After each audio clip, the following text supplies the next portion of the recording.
Hi good morning students. आप लोगों का स्वागत है हमारे यूट्यूब चैनल IMC पर। आई होप आप लोग अच्छे होंगे। और हम लोग पिछले वीडियो में बात कर चुके थे ह्यूमन आई और उसके डिफेक्ट्स के बारे में, ठीक। तो वो खत्म हो चुका है, हम लोग उसको सबमिट कर चुके हैं। और आज हम लोग पढ़ेंगे प्रकाशीय यंत्र, ठीक है, यानी कि ऑप्टिकल इंस्ट्रूमेंट। तो प्रकाशीय यंत्र में आप लोग का सुंदर्शी आएगा, माइक्रोस्कोप आएगा, ये सब जो काइंड्स होते हैं, सिंपल और कंपाउंड माइक्रोस्कोप, इसके बारे में हम लोग बात करेंगे, इनके फार्मूला वगैरह के बारे में बात करेंगे। तो हम लोग जानेंगे कि ऑप्टिकल इंस्ट्रूमेंट में क्या क्या होता है और क्या क्या आता है, ठीक। तो इसके लिए हम लोग कुछ बेसिक को ध्यान देना होगा, तो ठीक है। तो आप लोग लिखिए दर्शन कोण।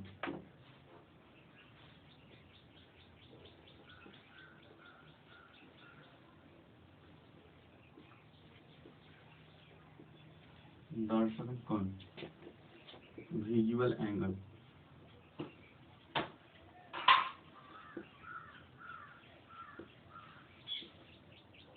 दर्शन कोण, विजुअल एंगल, दीजिए हेडिंग।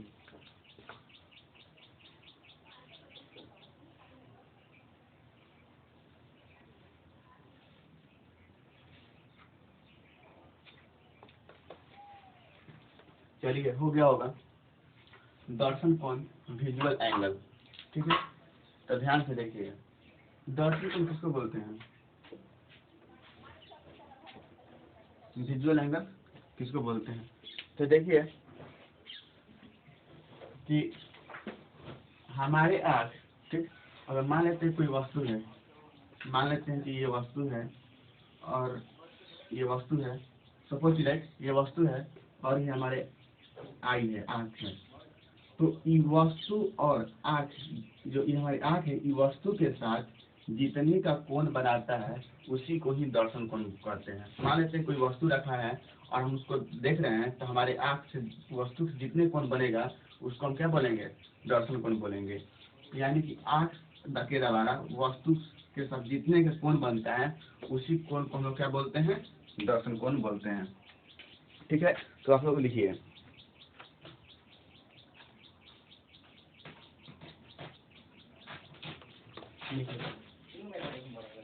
कोई भी वस्तु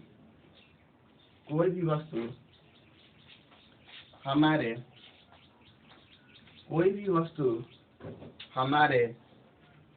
आँख के साथ, नेत्र आई, कोई भी वस्तु हमारे आँख के साथ जितने का कोण बनाता है, जितने का कोण बनाता है उस कोण को दर्शन कोण कहा जाता है, अर्थात विजुअल एंगल कहते हैं, ठीक। तो कोई भी वस्तु आँख के साथ जितने का कोण बनाएगा उस कोण को हम लोग बोलते हैं दर्शन कोण। ये वस्तु है, ये हमारी आँख है और इस जितने का कोण बना रहा है, सपोज 45 डिग्री, 30 डिग्री, 60 डिग्री, जितना भी हो उतना का कोण बनाएगा, उतना का एंगल बनाएगा, उस कोण को हम लोग बोलते हैं दर्शन कोण, ठीक है। यानी कि वस्तु हमारे आँख के साथ जितने का कोण बनाएगा तो उसको हम लोग बोलते हैं दर्शन कोण। तो आई होप आप लोग लिख चुके होंगे। तो देखिएगा कि जितना बड़ा वस्तु होता है तो दर्शन कोण उतना ही बड़ा होगा, ठीक है। बड़े वस्तु का दर्शन कोण बड़ा होता है और छोटे वस्तु का दर्शन कोण छोटा होता है। यानी कि जितना बड़ा वस्तु होगा दर्शन कोण भी उतना ही क्या होगा, बड़ा होगा, और जितना वस्तु छोटा होगा दर्शन कोण भी क्या होगा, छोटा होगा। तो नोट में लिखिए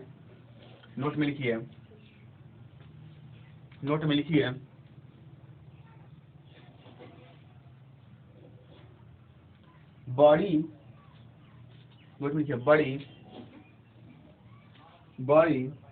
वस्तु का दर्शन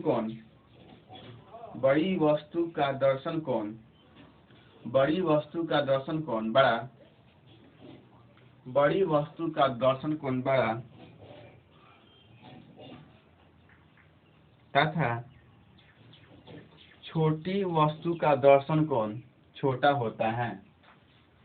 बड़ी वस्तु का दर्शन कोण बड़ा और छोटी वस्तु का दर्शन कोण छोटा होता है। यानी कि जितना बड़ा वस्तु रहेगा दर्शन कोण उतना ही बड़ा होगा, और जितना छोटा वस्तु होगा दर्शन कोण ही उतना छोटा होगा। तो आप समझ चुके होंगे कि दर्शन कोण किसे कहते हैं। तो अभी हमने बताया कि वस्तु जो है हमारे आँख के साथ जितने का कोण बनाएगा उस कोण को, उस एंगल को हम लोग बोलते हैं दर्शन कोण। और जितना बड़ा वस्तु होगा दर्शन कोण भी उतना ही बड़ा होगा, और जितना छोटा वस्तु होगा दर्शन कोण भी उतना ही क्या होगा, छोटा होगा। तो हम लोग ने विजुअल एंगल देख लिया, ठीक है। तो चलिए हम लोग आगे देखते हैं।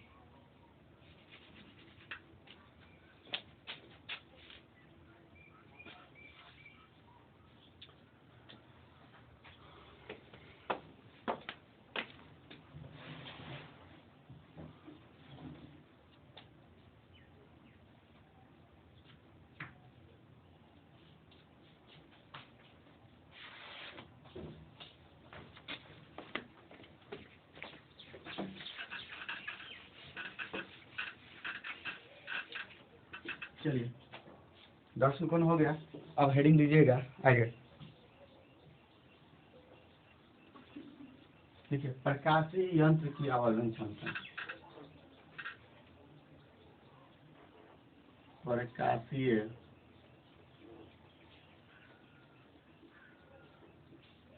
प्रकाशीय यंत्र की प्रकाशीय यंत्र की आवर्धन क्षमता।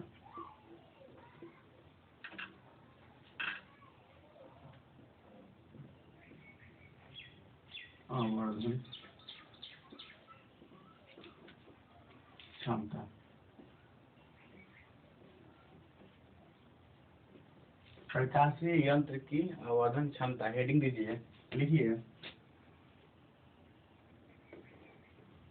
मैग्नीफाइंग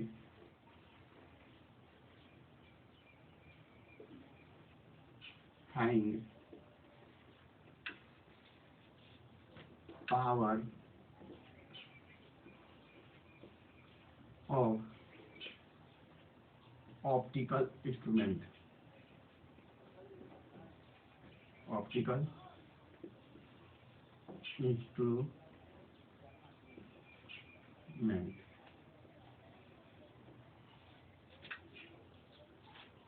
लिखिए मैग्नीफाइंग पावर ऑफ ऑप्टिकल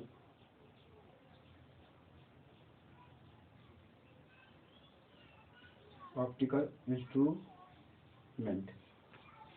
चलिए हेडिंग हो गया होगा प्रकाशीय यंत्र का आवर्धन क्षमता। चलिए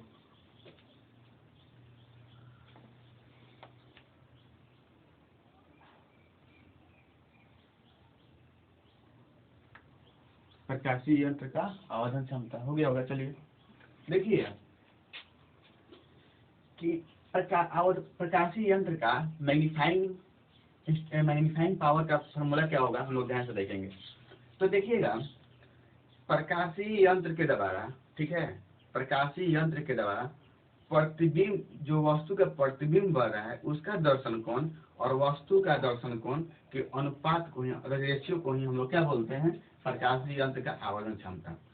यानी कि हम लोग बोलेंगे कि प्रकाशीय यंत्र के द्वारा हमारे आँख तथा वस्तु की दर्शन कोण तथा प्रतिबिंब तथा आँख के दर्शन कोण के रेशियो को ही हम लोग क्या बोलते हैं, प्रकाशीय यंत्र का आवर्धन क्षमता। यानी मान लेते हैं ये हमारा आई है, ध्यान से देखिएगा, ये हमारा आई है और ये मान लेते हैं कि ये ऑब्जेक्ट है, ठीक। और ऑब्जेक्ट का इमेज बन रहा है यहाँ, मान लीजिए कि ये ऑब्जेक्ट है और ऑब्जेक्ट की इमेज कहाँ बन रहा है, यहाँ बन रहा है। तो एक बार इसके दर्शन कोण और एक बार इसके साथ दर्शन कोण, और इन दोनों का दर्शन को निकाल देते हैं, निकालने का इनके रेशियो को ही हम लोग क्या बोलते हैं, प्रकाशीय यंत्र का आवर्धन क्षमता। समझ गए होंगे। ये हमारे वस्तु तथा आँख के दर्शन कोण, ठीक, लिखेंगे प्रतिबिंब तथा आँख के दर्शन कोण के रेशियो को ही हम लोग बोलते हैं प्रकाशीय यंत्र का आवर्धन क्षमता। तो चलिए लिखिए प्रकाशीय यंत्र के द्वारा प्रकाशीय यंत्र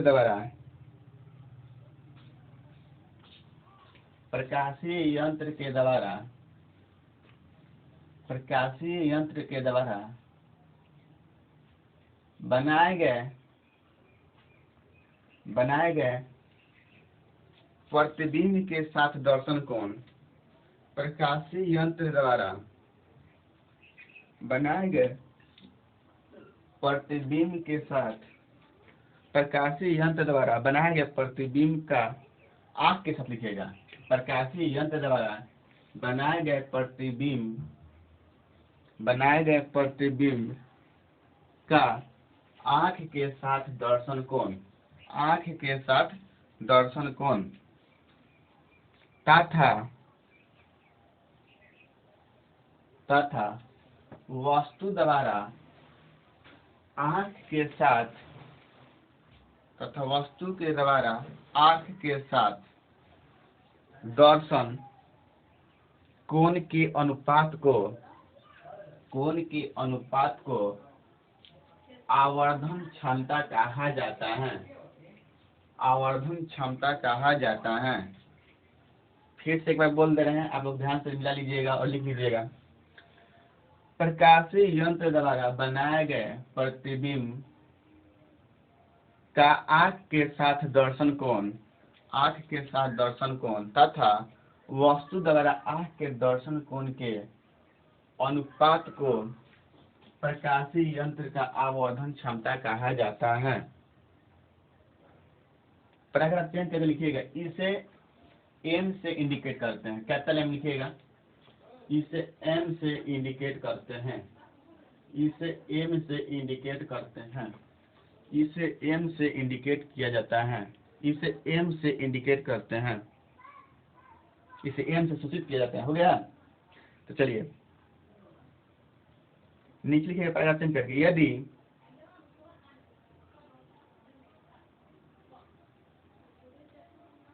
यदि प्रतिबिंब आंख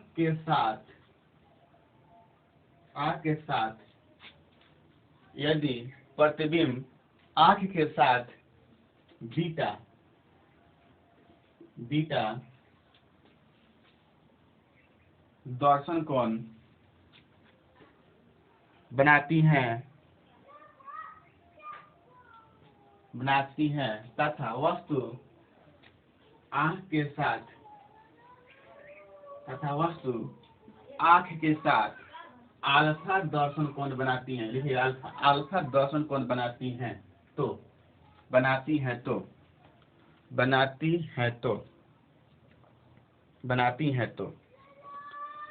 हैं तो चलिए हो गया होगा। लिखवाएं कि यदि प्रतिबिंब आंख के साथ बीटा दर्शन कोण बनाती हैं तथा वस्तु आंख के साथ अल्फा दर्शन कोण बनाती हैं, ठीक है? तो देखिएगा, देखिए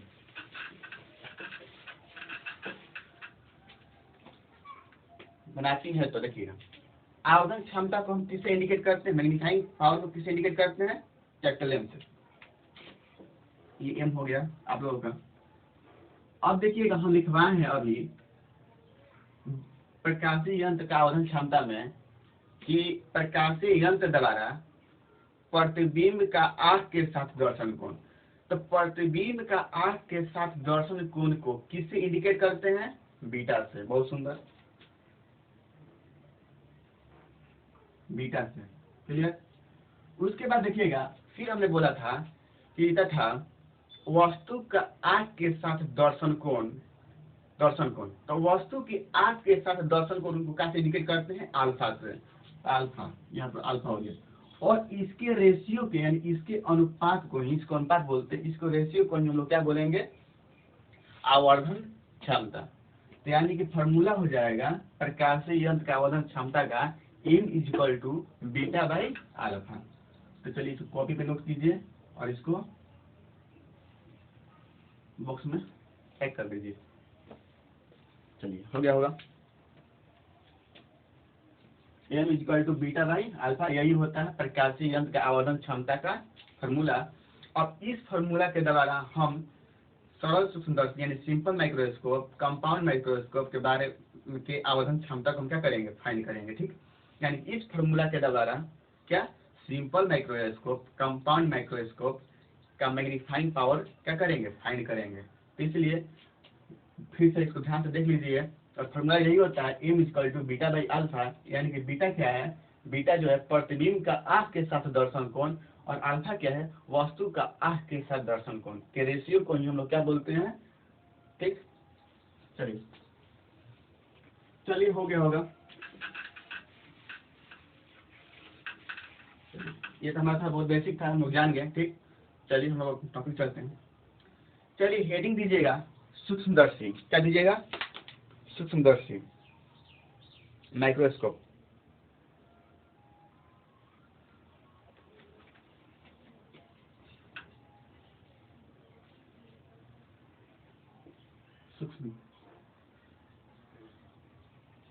सूक्ष्मदर्शी,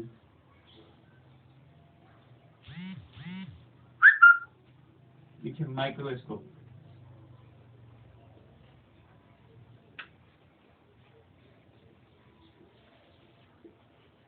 माइक्रोस्कोप, चलिए देखिए माइक्रोस्कोप।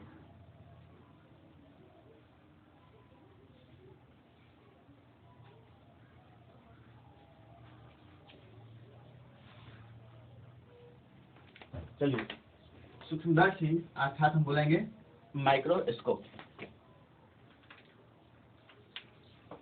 चलिए हो गया होगा। चलिए देखिएगा,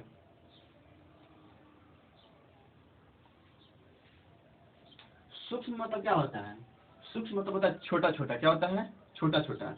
यानी कि हम सूक्ष्मदर्शी का यूज तब करते हैं वैसा मतलब ऑब्जेक्ट जो हम लोग क्या हो नंगी आंखों से दिखाई न दे। अगर मान लेते हैं कोई वस्तु है और उसको हम देख रहे हैं, नंगी आंखों से दिख रहे हैं, अगर दिखाई न दे तो उसके लिए हम लोग सूक्ष्मदर्शी का यूज करते हैं। आप लोग क्लास 9, 10 और 10 में पढ़े होंगे सूक्ष्म जीव। यानी सूक्ष्म जीव को देखने के लिए हम लोग क्या करते हैं, सूक्ष्मदर्शी का प्रयोग करते हैं। यानी सूक्ष्म जीव उसको बोलते हैं जो ऐसे छोटे छोटे जीव जो हमारे नंगे आंखों से दिखाई न दे, तो उसको हम सूक्ष्म जीव बोलते हैं। और सूक्ष्म जीव को हम लोग देखने के लिए हम लोग क्या करते हैं, सूक्ष्मदर्शी का प्रयोग करते हैं। यानी कि निकट तो रहता है लेकिन हम उसको देख नहीं पाते हैं, इसलिए हम लोग क्या करते हैं, सूक्ष्मदर्शी का प्रयोग करेंगे। तब बोलेंगे वैसा ऑप्टिकल इंस्ट्रूमेंट जिसका प्रयोग निकटवर्ती वस्तुओं को क्या करने के लिए, निकटवर्ती वस्तुओं को देखने के लिए किया जाता है, तो उसको हम क्या बोलेंगे, सूक्ष्मदर्शी। तो चलिए आप लोग हेडिंग दीजिए और लिखिएगा, वह प्रकाशीय यंत्र, वह प्रकाशीय यंत्र, वह प्रकाशीय यंत्र जिसके सहायता से निकटवर्ती वस्तुओं को देखा जाता है, वह प्रकाशीय यंत्र जिसके सहायता से निकटवर्ती वस्तुओं को देखा जाता है, उसे सूक्ष्मदर्शी कहा जाता है, उसे सूक्ष्मदर्शी कहते हैं। ठीक है, क्या बोलेंगे, वैसा प्रकाशीय यंत्र जिसके द्वारा निकटवर्ती वस्तुओं को देखा जाता है, उसे सूक्ष्मदर्शी कहा जाता है। सूक्ष्मदर्शी कहा जाता है या कहते हैं, लिखिए कुछ भी।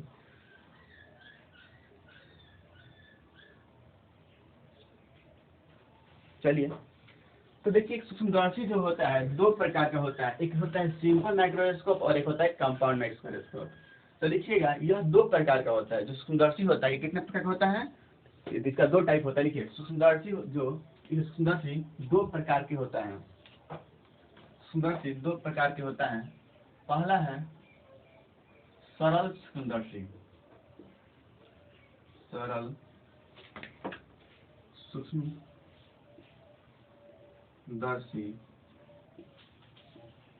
इसको बोलेंगे सिंपल माइक्रोस्कोप। दिखाई दे रहा है ना, सिंपल माइक्रोस्कोप, सिंपल माइक्रोस्कोप। दूसरा होता है संयुक्त सूक्ष्मदर्शी, संयुक्त सूक्ष्मदर्शी बोलते हैं कंपाउंड माइक्रोस्कोप।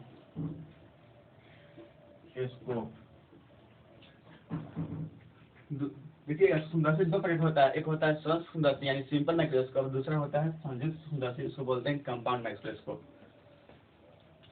चलिए हेडिंग दीजिएगा सरल सूक्ष्मदर्शी, पहले वाला सरल सूक्ष्मदर्शी।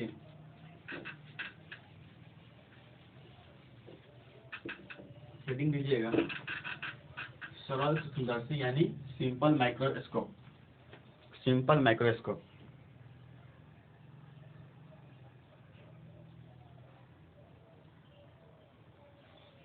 लिखिएगा यह सबसे सरल प्रकाशीय यंत्र है।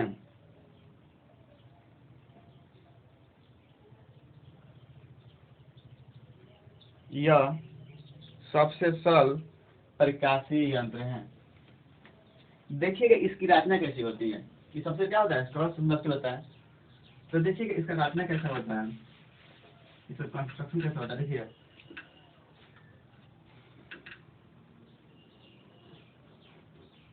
फिगर बना लीजिएगा।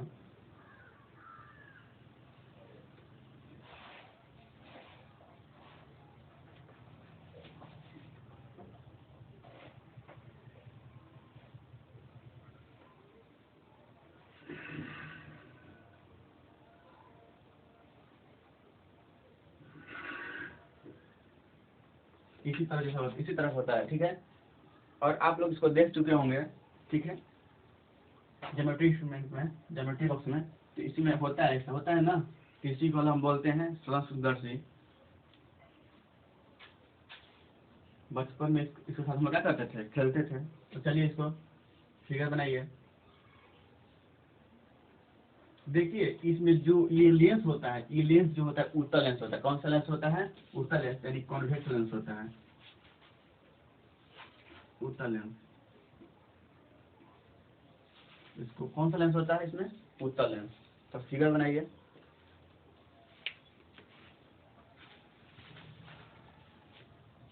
तो हम लोग इसका यूज क्या कब करते थे, कि हम लोग जो छोटे छोटे वर्ड था, जो मतलब देखने में थोड़ा दिक्कत होता था, तो उसको क्या करते थे, देखते थे तो वो क्या करता था, बड़ा करके दिखाई देता था, ठीक है।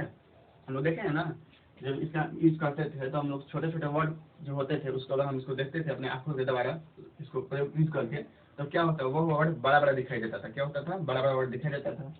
इसलिए इसको प्रयोग करते, उत्तल लेंस का ही प्रयोग करते हैं। तो चलिए फिगर बना लीजिए और इसमें लिखते हैं। आखिर इसमें ऑब्जेक्ट कहाँ रहता है कि वह बड़ा करके दिखाई देता है। ऐसा उत्तल लेंस में ऐसा कौन सा जो रूल होता है, कौन सा ऐसा पॉइंट है जहां पर वस्तु क्या होता है, बड़ा दिखाई देता है। तो देखिएगा इस उत्तल लेंस में, उत्तल लेंस का छठा पॉइंट का प्रयोग करते हैं। हमने बताया था कि छठा पॉइंट, जब उत्तल लेंस से प्रतिबिंब का निर्माण बता रहे थे, तो बताया था कि जब कोई ऑब्जेक्ट को, ठीक है, ऑप्टिकल सेंटर और फोकल फोकल पर क्या करते हैं, फोकस पर यानी फोकल पर हम उसके बीच रखते हैं, तो उसका जो इमेज बनता है वो कैसा बनता है, वर्चुअल बनता है, और इरेक्ट बनेगा, और क्या बनेगा, वस्तु से बड़ा बनेगा, यानी वस्तु से आवर्धित होगा। तो इसमें वही छठा पॉइंट यूज किया जाता है। कोई पूछ देगा कि जो सिंपल माइक्रोस्कोप है इसमें कौन सा पॉइंट का यूज करते हैं हम लोग, जब प्रतिबिंब निर्माण बताए थे ना, 5-6 लिखाए थे ना उत्तल लेंस में, जब वस्तु फोकस पर हो वैसे। तो उसी तरह छठा पॉइंट हमने लिखवाया था कि जब वस्तु को ऑप्टिकल सेंटर यानी प्रकाशीय केंद्र और फोकस पर रखते हैं तो उसका प्रतिबिंब कहाँ बनता था। तो हमने लिखवाया था कि जब वस्तु को फोकस और प्रकाशीय केंद्र के बीच रखते हैं तो उसका प्रतिबिंब क्या होता है, कि सीधा बनता है, आभासी बनता है, और क्या बनता है, वस्तु से बड़ा बनता है। तो हमने बताया था ना। तो चलिए नीचे लिखिए। और कोई पूछेगा कौन सा लेंस का प्रयोग करते हैं, तो क्या बोलिएगा, उत्तल लेंस यानी कॉन्वेक्स लेंस। चलिए नीचे लिखिएगा। जब कोई वस्तु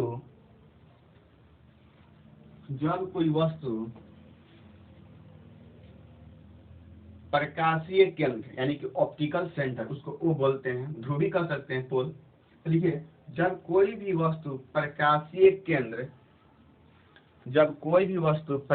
केंद्र तथा मुख्य फोकस के बीच रखी जाती हैं, मुख्य फोकस मुख्य फोकस के बीच रखी जाती हैं, मुख्य फोकस के बीच रखी जाती हैं, मुख्य फोकस के बीच रखी जाती हैं, तो उसका प्रतिबिंब आभासी सीधा, आभासी सीधा और वस्तु से बड़ा बनता है, आभासी सीधा और वस्तु से बड़ा बनता है।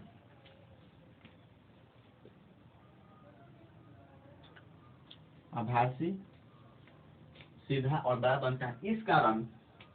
इस कारण वस्तु क्या होता है, बड़ा दिखाई देता है। यानी स्वस्थ दर्शन में क्या होता है, इसी कारण वस्तु क्या होता है, बड़ा दिखाई देता है। इस कारण वस्तु क्या होता है, बड़ा दिखाई देता है।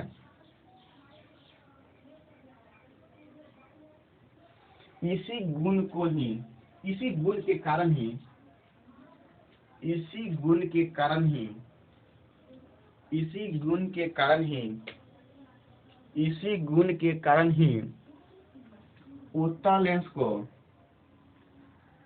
आवर्धक लेंस भी कहा जाता है। उत्तल लेंस को आवर्धक लेंस भी कहा जाता है।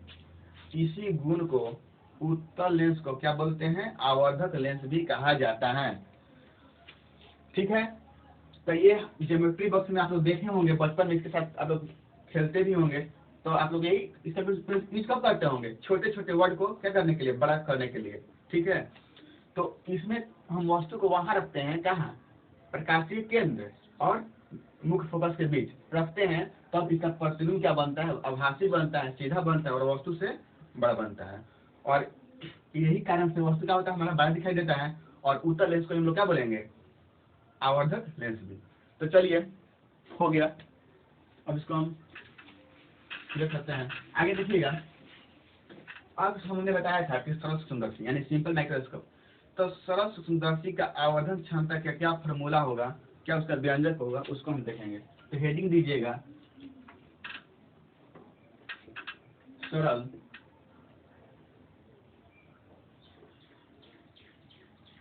सूक्ष्मदर्शी की आवर्धन क्षमता, सरल सूक्ष्मदर्शी की आवर्धन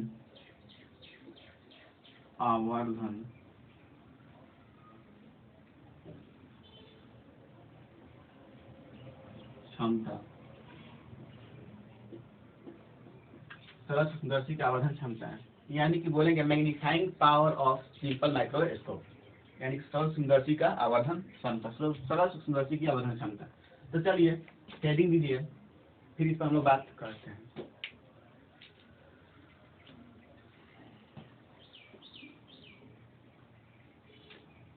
सरल सूक्ष्मदर्शी की आवर्धन क्षमता। अब ये हमारा जो चैप्टर है ऑप्टिकल, रे ऑप्टिकल, ये जो लेसन 9 है, अब तो हमारा खत्म होने वाला है। बस और 2-3 टॉपिक है, उस पर हम बात करेंगे और ये खत्म हो जाएगा।